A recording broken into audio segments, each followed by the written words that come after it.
He's not there for you, not showing the interest that he used to when you first met. You're concerned he might be looking somewhere else. Stick around, I'll give you some tips as to how to get him to chase you.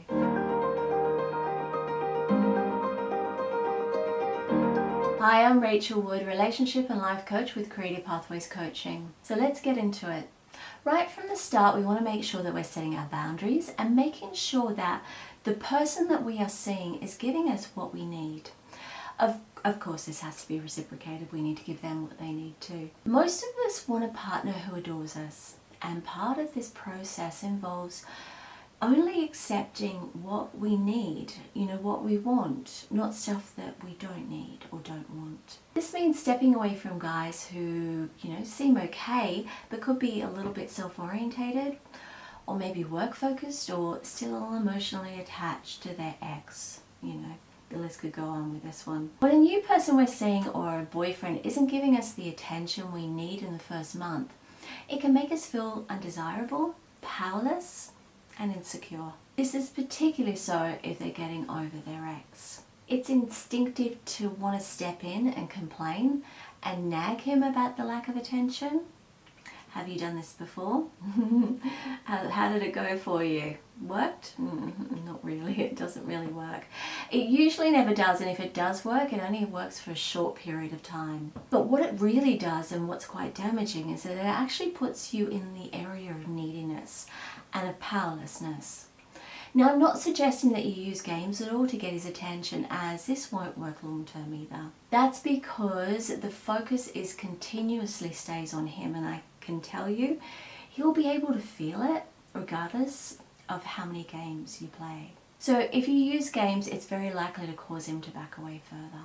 The theme of this video is to change the focus to yourself and less on him. The suggestions here will definitely help to get his attention and get him to chase you, with the last one a definite surefire way to bring him to you. So stay to the end. But before we go any further, if he's got an ex or he's incredibly work orientated or something that's in the way of you, I would suggest you let him go now. Stop wasting your time. And as I said before, the focus needs to be on you, not him. It's all about raising your value in both yours and his eyes. The more valuable you feel and are, particularly around your valuable time, the less he'll take you for granted and pursue you instead. This will prompt him to focus on you and put in the work to be with you. Such as our modern world talks about girls chasing or women chasing. And look, that can be really empowering for a woman, but ultimately, and it sounds old-fashioned, but ultimately a man likes to chase regardless of the effort. It is human to value the objects that we've worked hard for. That car that you saved up for, that first holiday overseas. So as humans, the more we have to work for something, the more we value it. And the same thing applies with this. So if he doesn't work for you, he's never going to value you. So a bit of food for thought there. Number one, if he's distant, do your own thing. Let him come to you. When we're worried about a situation like this, we tend to become more needy and give our power away. And this is the case when we interact with our man, but also when we interact with our family and friends. This means stop nagging him about the lack of attention. If his distance is because of work, for example, you're only going to be a source of stress for him. And he might actually have enough stress as it is. You can come across as needy, and that needs to stop immediately. If it goes on for too long, mention the concern and say that if he wants to continue to keep the relationship, he needs to put more in. If not, you need to seek other interests. It might be hard to do, but I can tell you, if he's committed to you, it will work. Don't let him take you for granted. Number two, stop initiating communications. Stop stepping forward wanting to try and spend more time with him. Step back and allow him the space to contact you instead. Let him initiate these communications a little more. Stop chasing him and start focusing on you. Like, take up a hobby, go out with friends, do all this more regularly.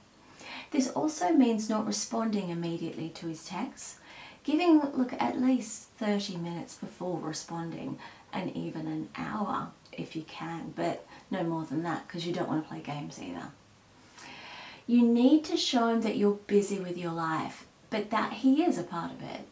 But let him sweat just a bit, wondering what you're doing, what you're up to.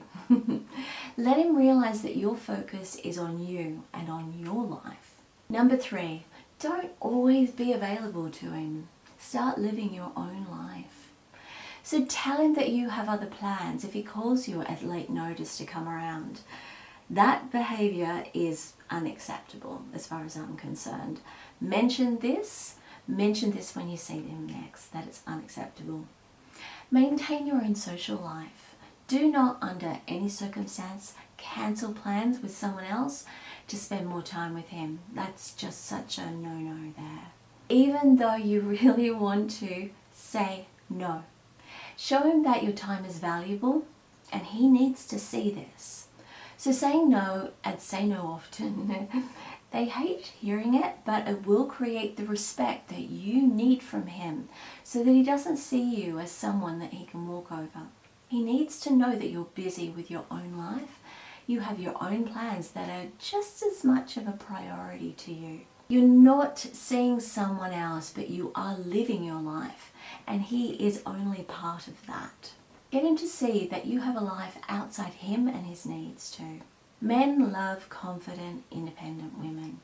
It frustrates them, but they respect these type of women. So make sure you're going out with friends, take up a new hobby, do other things that keep you busy and focus on your life and on your needs. This will eventually cause him to organize his time around you in your schedule so that he can see you, basically. Saying this, again, don't play games with him.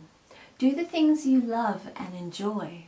You know, that means if you want to spend Friday night reading and having a bath alone, do it and organize another night with him. Make sure your needs are a priority. Focus on you, on your self-care, on your life direction. Number 4, be a little bit mysterious. It's really easy just to talk about all the things that happened since you last spoke to him, but you need to stop this ASAP. So although we're told to be open with our partners, and look, this is good in many ways, but they doesn't need to know everything. This works really well for long-term relationships as well as new ones, particularly for long-term relationships. A 70-year-old female friend of my mother's who has a seriously adoring husband says that you need to keep him on his toes. You know, keeping part of your life just a little bit of a mystery. She reckons keep them guessing they love it and hate it. Number 5, when you are with him, be with him. As with the fact that when you're busy, when you are with him, it's about you and him.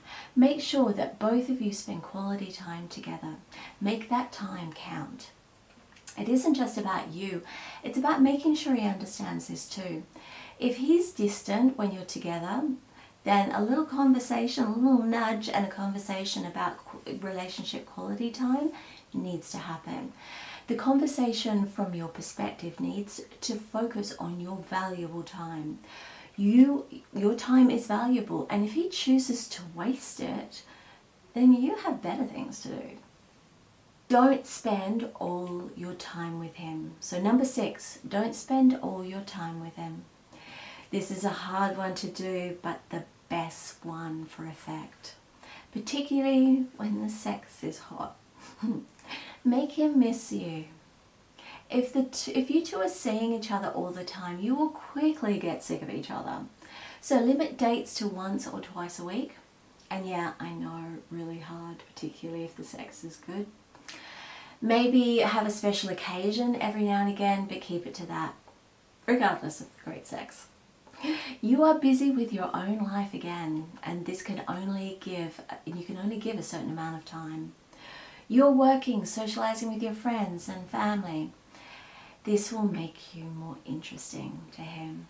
You have a full life and you're allowing him to be part of it.